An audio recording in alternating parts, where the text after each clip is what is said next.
Road Trip London, and I'm here with Jeremy Baines, so I'm going to let him introduce himself briefly.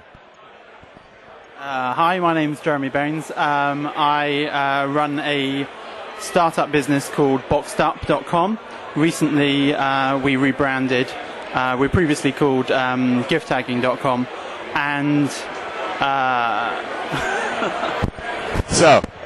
thank you. So, I'm going to be rude. How about that? So, why don't you talk a little bit about tips for people when it comes to branding your web app and choosing a name, and explain how you had to change the name from gift tagging to Boxed Up. Okay, so I started a business sometime last year called gifttagging.com, and we recently received a very small amount of private funding to take it on to the next stage.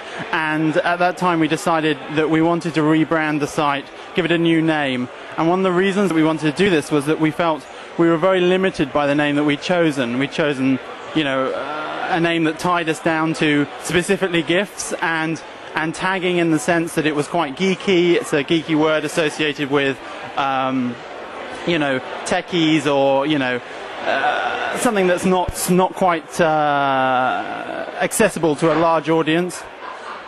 So we changed the name, and we decided to rebrand and call ourselves Boxed Up, which came out of the idea that we were bringing together large amounts of online shopping data and information together and packaging it into a format that was more accessible to the average punter.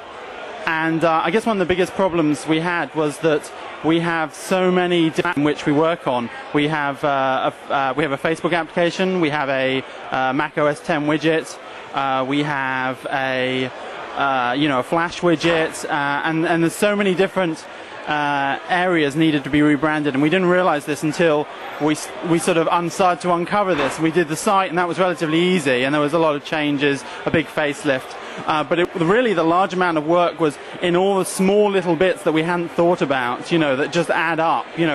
Changing all the bottom of our email footers, and there were just so many little bits that added up, and really probably took longer to fix all those bits than to actually change the logo and the brand and the color scheme of the site itself.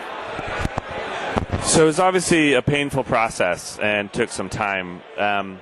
If you were to go back and start over, what tips can you give people for choosing a good name that will last?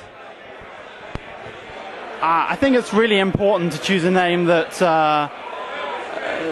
epitomizes your concept of your site without restricting you in growth. I mean, Amazon is a really great example of that. It didn't. If they were called bookshop.com, they would have really struggled later on.